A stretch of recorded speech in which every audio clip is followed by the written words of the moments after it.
Good morning, guys. MWUSA Season 5, Episode 192. It is Monday morning, and I just decided to take today off. So we are not going to the office. We are not going to reply to email or messages, which I've already received multiple messages early in the morning. We're not going to reply to them. Today's a day off. We're going to relax a little bit. Today's plan, as of last night, was to travel and just get another opportunity this week to make money. However, there is construction, there's bad weather. Right now, I'm sitting in traffic at 0 miles an hour, and this doesn't seem like a good day to be traveling with bad weather, construction where I am, and construction where I'm going. So, what we're going to do is we're going to stay kind of local today, and we're going to go play some slots. We're going to play some poker today and do some other stuff. Just relax, have a nice meal today, and just feel good today. So it's not a requirement that we have to go make a bunch of money today. Today's requirement is that we're going to have a good day. We're going to relax. We're going to enjoy ourselves. Make money would be great, but I'm not going to stress about it too much. Some really dark clouds in front of me right now. It's raining. Traffic is horrendous. So we're just going to take our time today and do our thing. Yesterday was an okay day. Got together with family yesterday. Got to see everyone, which was nice. The kids all got to hang out. I would say play together, but they don't play together anymore. They're all older now, so they just sit around and talk. And what's funny is, I'd installed those cameras, and bunch of the girls were sitting on the porch talking, and it kept on setting off the alarm on the camera. So I had to disable the camera temporarily because I was getting 10, messages every, like a message a minute, that there was movement, there was noise, all that stuff. So I had disabled the cameras temporarily so they could have their privacy. But it was nice to see everybody and hang out with everyone. And then I went for a drive yesterday and tried to make some money. That didn't work out that great. We still made like $400 yesterday though, so we can't complain. Got to meet a friend of mine for the first time, so that was good. So overall, can't complain about yesterday. Today, gonna find some good food to eat, gonna relax, take my time, nowhere to go, no one to answer to right now, and we're just going to have a good day. So, that's what's going on right now. 76 degrees and raining right now early. I mean, that's pretty hot this early in the morning, and I'll be back to update you soon. All right, guys, I am back. We are going to head to the casino now. The weather's getting a little worse, but we're going to head to the casino right now, play some slots, and go from there. But, traffic's bad. I'm going slow, and you can hear the rain. Yeah, and the thunder. And there's people walking. That's awful. All right, guys. Under a bridge. All right, guys. I'll be back. All right, guys. Getting ready to record this for the third time here. Started recording it, and then an old recording started playing in the background, so I don't know if it got caught on there or not. So I canceled it, and I started another recording. I started recording, and then I got a phone call. And the phone call was from my wife. I'd already recorded like a couple minutes into the segment, and she has been doing some work on the side, doing like chef work for people who are busy. She would go to their house and do the cooking and stuff for them. She enjoys that, so I'm good with that. If she wants to do that, that's cool. And she went to someone's house. As soon as she got there, she cut her finger, but she like cleaned it up and did the whole job before leaving. And now she's like, well, I think I need to go to urgent care. What should I do? I don't care. If you're hurt, I don't care where you have to go, what it costs. We already owe everybody everything. You know how many medical bills we have?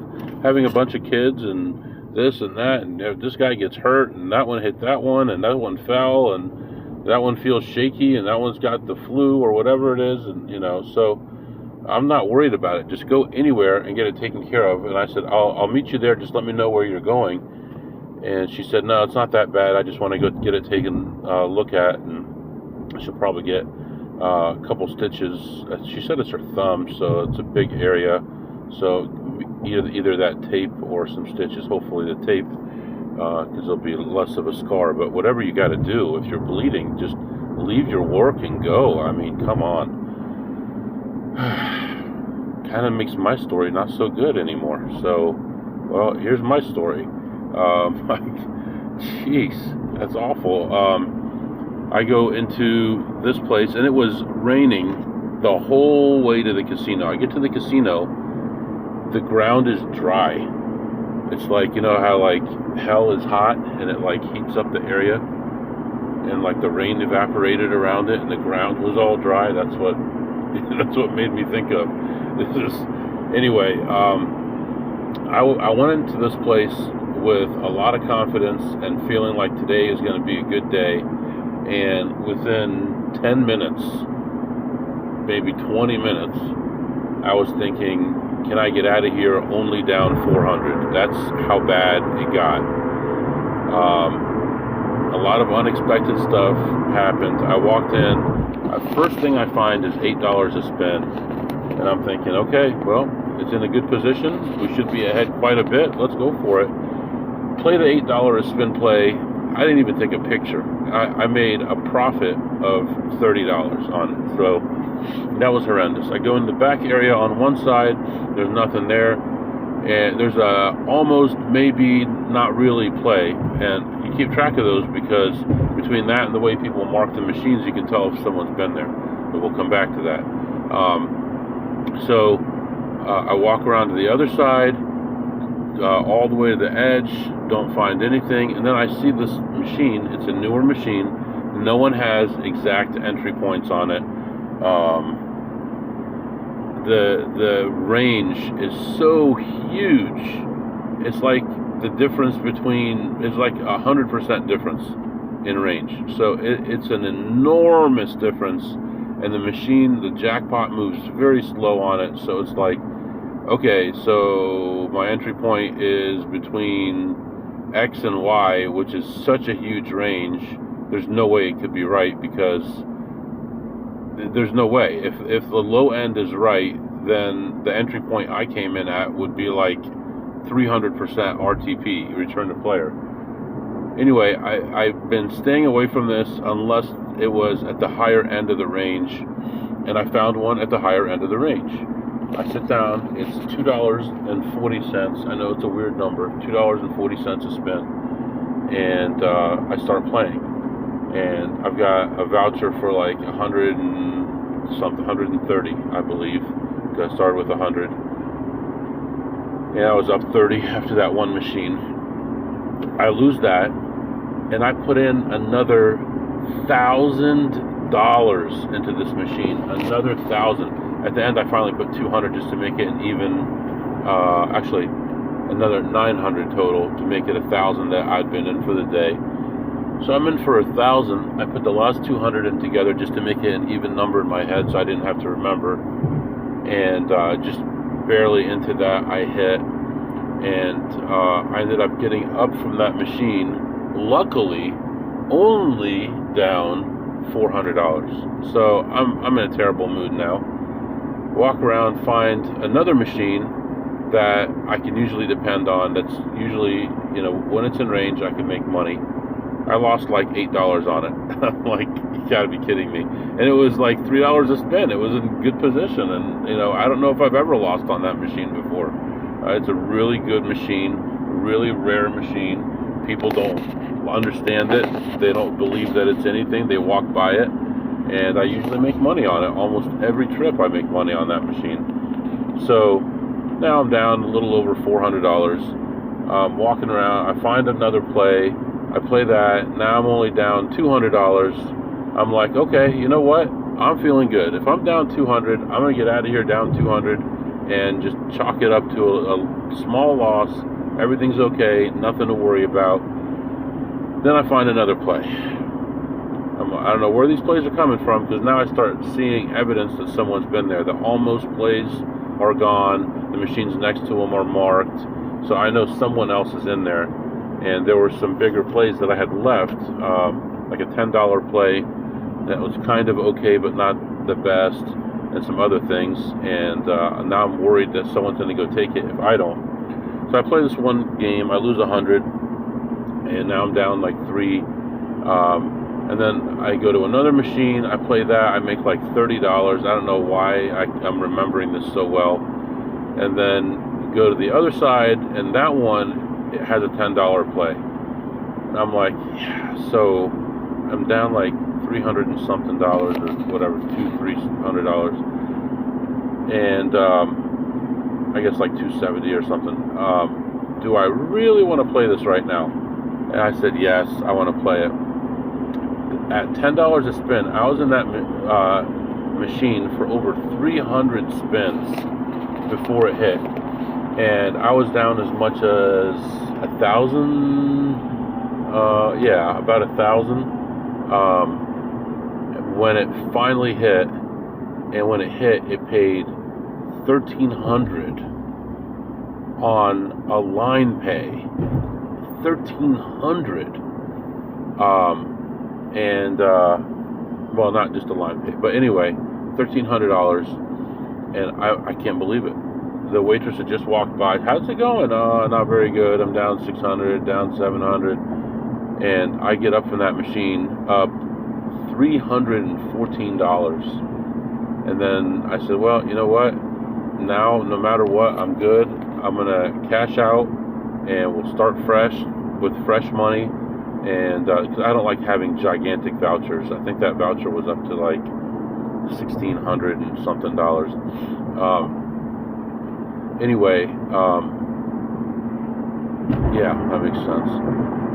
So I walk around. I find one more play. I make $1 on it, and then I'm done. The food area still wasn't open. I didn't care.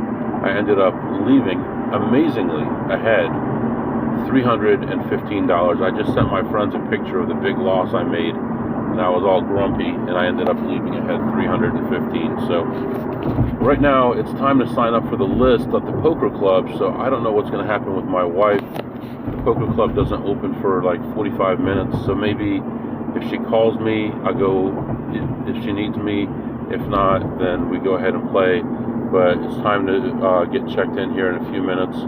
So we're going to get checked in, get on the list, and go from there. So, you know, yeah, hopefully today continues to get better. Hopefully we reached our low point for the day, and it's all up from here. So that's what's going on right now. There's a gigantic storm in front of me I'm about to drive into. There's a few drops on the windshield already. I'll be back to update you. Alright guys, I am back. Yeah, now I'm on the highway doing 7 miles an hour. So there must be some kind of accident up here with all the rain, because people don't pay attention. I guess I'm not one to talk, but I went to sign up for the list for the poker room, and they opened it like a minute early, which I'm like, who is the monkey in there that's pushing these buttons? Do they actually have like a little monkey in there working the dials? I've always wanted one of those little monkeys that'll sit on your shoulder and go grab stuff for you. Anyway, so I signed up, and then it came to be the time to sign up, and no one was adding their name to it. And I look, and there's another game. It's a Pot Limit Omaha game. And right now, the 1-2 game still only has 3 people on it. The other game was 1 person away from being full, so I'm like, well, maybe we're playing Pot Limit Omaha today. So I put myself on that list. I'm the 8th person, so I got in. But it's a PLO5 game. PLO5, 1-2 PLO5. So you get 5 cards. You have to use 2 of them, and it's Pot Limit Omaha. So, but here comes the weather. Yeah, you can hear it. I'm barely moving, doing less than 10 miles an hour. But I'm on that list, so we'll see what happens with that. I'm going to call the kids and let them know not to bother their mother because she's busy, and don't aggravate her. Help her out when she gets home. And it's actually a good thing that I didn't go too far because she might need my help today. So, yeah. All right, guys, I'll be back. All right, guys, I am back, and wow, that game is crazy. Last time I played that game, I was at what was that place called? I was in Colorado at what's that Eagle? Actually, it's not Eagle. It's Black Hawk, Colorado. So last time I was in Black Hawk is when I played Pot Limit Omaha 5 card. So the limit was 1-2 with a 5 bring in. So it's 1-2 blinds. If you want to bet, the minimum is 5. Minimum buy-in 200, maximum 1,000. Bought in for $200. And I was a little worried about it because I had a real rough time with it last time. But when I played it in Colorado, it was PLO5 high-low. So that was a really mind-bending game. So every hand is a hand practically. So I bought in. First hand was a bomb pot. It was, the table had just opened up. And it was a double board bomb pot, and I had the nut straight on both of them, and both boards had runner for a higher straight, and I lost my stack of $200. Next hand, I rebought for a second 200. The next hand, I had the nut. What I had the best hand as long as a 10 didn't come out, and I had 2 10s in my hand. 1 card left. 10 comes out, I lose. So now I'm rebuy for the 3rd time for 200. And I thought, man, I got to talk to my friend here because I'm trying to think. I know a good starting hand in Pot Limit Omaha with 4 cards instead of 5 cards. And so I sent him a message. He got back to me very quickly. He's the nicest pro I've ever met at anything. The nicest guy. He'll sit with you. He'll talk to you. He's just the nicest guy. So I talked to him just through chat, and he gave me an idea of what good starting hands were, what to watch out for, stuff like that. So I bought in for another 200, and I turned that 200 into 980, and I ended up leaving ahead for the day, plus 380 for the day. So that was really good. Good comeback. I was actually hoping that the smaller table would open up and I would move over to that, but instead another Pot Limit Omaha table opened up. So there was no chance of me going down to like a 1-2 table and grinding it out for a while, but this gave me a good excuse to leave. And actually I'm in some kind of drawing for tonight, and I don't have to be present for it, and I can win up to a bunch of money. So whatever, I'll take that. So had a decent time. The people that were there were people that I think were funny, nice guys. One of them was the guy that I beat last time, the real, serious older guy. And the guy to my left was a friend of mine that we'd been to Vegas before for the Super Bowl. The guy to my right was this nicest guy, this black guy with gold teeth, tattoos everywhere, the funniest guy I've ever heard. Everything he said was so hilarious. He was, and such a nice guy. And then a guy across from him, this other black guy, real big guy. He looks like he's in his 30s, but I've known him for a long time. I know for sure he's in his 50s, and he's very good at the game. And he had some bad luck. He kind of called some stuff he shouldn't have at the end there, but he was down about 1,500.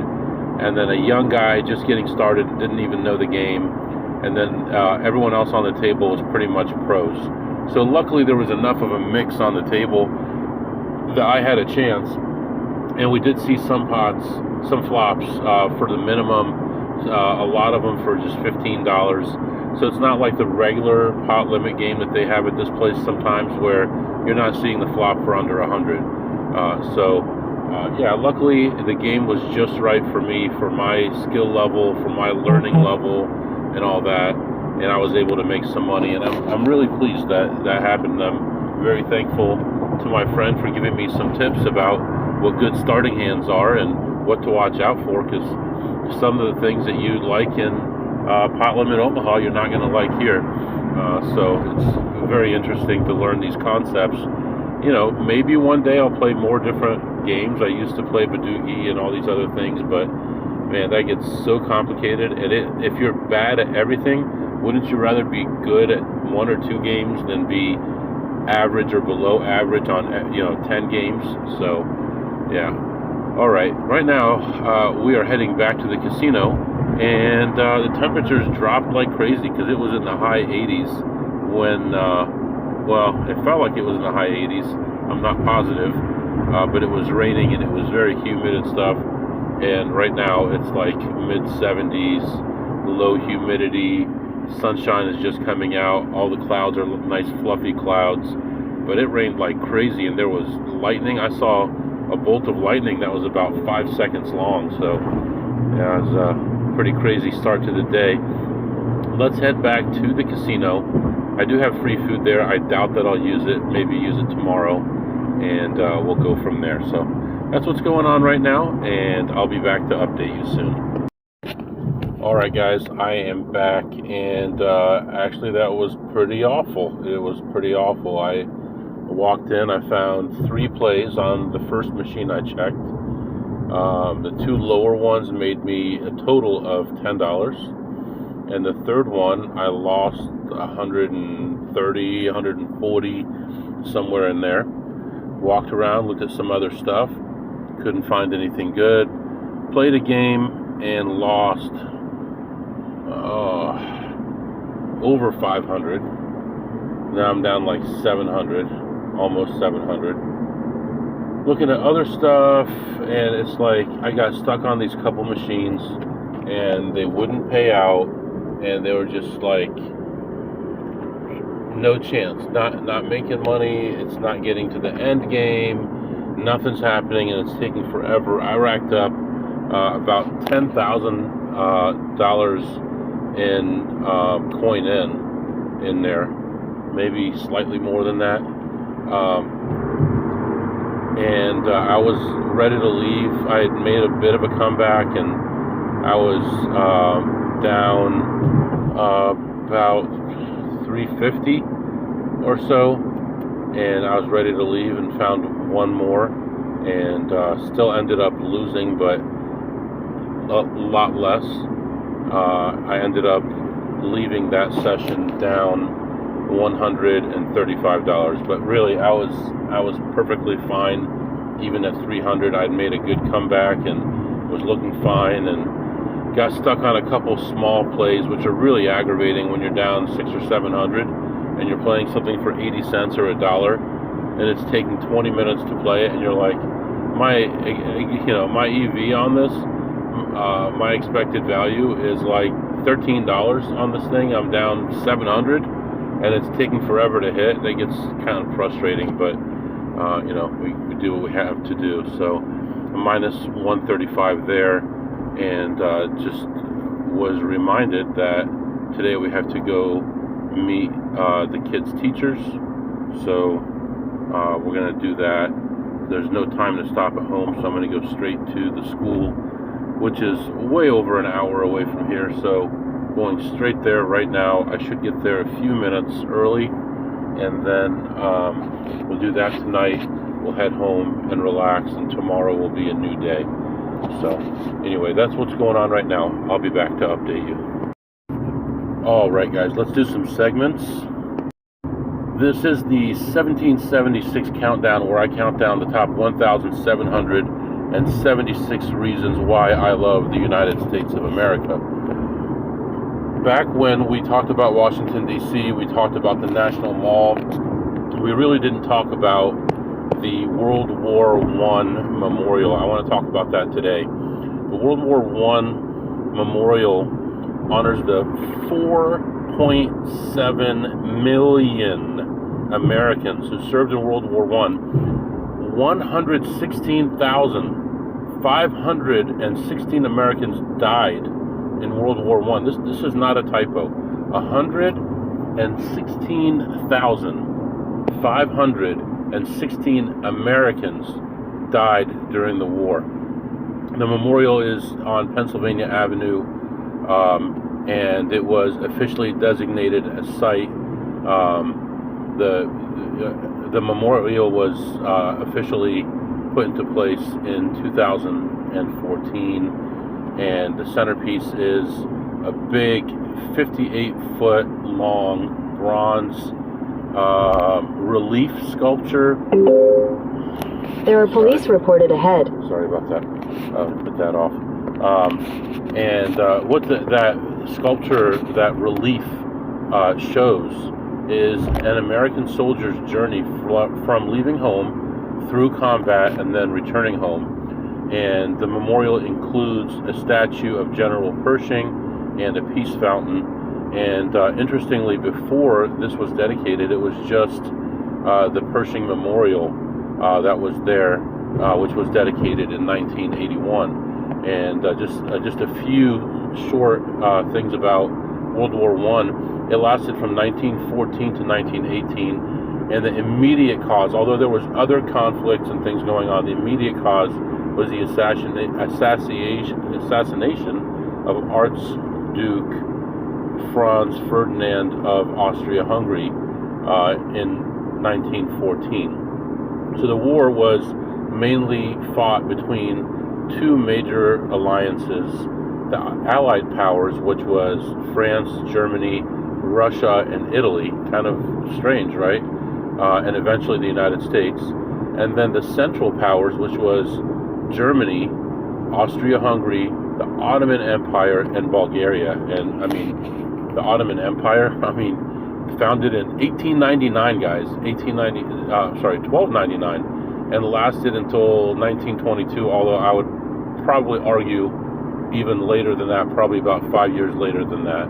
The United States entered the war in 1917. That's not a typo either, guys. 1917, we entered the war. We were in the war for 1 year and lost 100,000 plus American lives. So President Woodrow Wilson declared war on Germany April 6, 1917, and more than 70 million military personnel from all across Europe were mobilized, and approximately 16 to 20 million people died, and about 9 to 10 million of those 16 to 20, about half of those were military personnel, and so many millions of civilians. And one of the biggest ways that the war was fought was trench warfare. Absolutely terrible conditions in the rain and the cold, and with things falling on you, debris, dead bodies, disease, hunger, starvation, psychological problems, grenades, the beginning of tanks and stuff, horses lying around everywhere. I mean, just imagine how miserable it had to have been. And what actually dramatically changed the war was the machine gun, and even poison gas was used extensively. I mean, imagine the misery and all that. And then finally at the end of the war is when airplanes became important military weapons. So far beyond Europe, there was fighting in the Middle East, Africa, Balkans, and other parts of the world. And so it was an unbelievable war. The Treaty of Versailles formally ended the war between Germany and the Allied powers. And like I said, this stuff is like the end of a historic era and the beginning of a new era.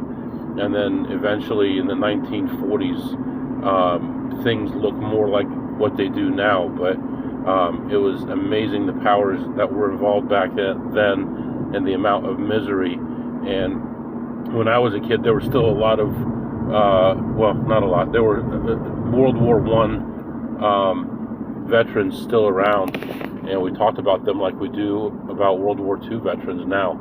And it was some horrendous things that happened, and we didn't understand psychology, and when they came home, how they felt, and the flashbacks they were having, and all that. So you can never underestimate what things were like at that point. So World War I Memorial, another reason why I love the United States of America. All right, we can do the rest of our segments. What did you eat today, MW? I actually was going to try this ramen place, and I was really excited about it, and I walked up to the door, and it said it opens at 11. I pulled the door, and it was locked, and it was like 11:30. So I ended up walking over to Subway, which was nearby. It had a spicy Italian footlong on white, lettuce, tomato, pickles, onions, jalapenos, and olives, toasted with some provolone, with some sriracha and mayo. It was very good, tasted delicious, really hit the spot. I'm going to give it a 10 on a scale of 2 through 8. What did you tip today, MW? Today I tipped, I don't know, probably $7 total, including actually maybe $8, and I think I tipped $2 on each hand because these hands were a lot bigger, so I tipped $2 for each hand. And what did you learn today, MW? I actually had a nice, relaxing day with no work involved, and people were sending me messages from work and stuff, and I wasn't replying.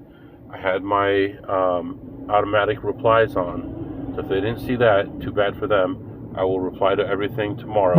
I'm not stressed about it, and everything will be fine. We'll get back to work tomorrow, but right now we're gonna go ahead and take care of this family stuff. We'll head home, have dinner with the family, and I'll catch up with you guys tomorrow. If you have any questions or comments, my email is mwusa21@gmail.com, mwusa21@gmail.com. See you next time.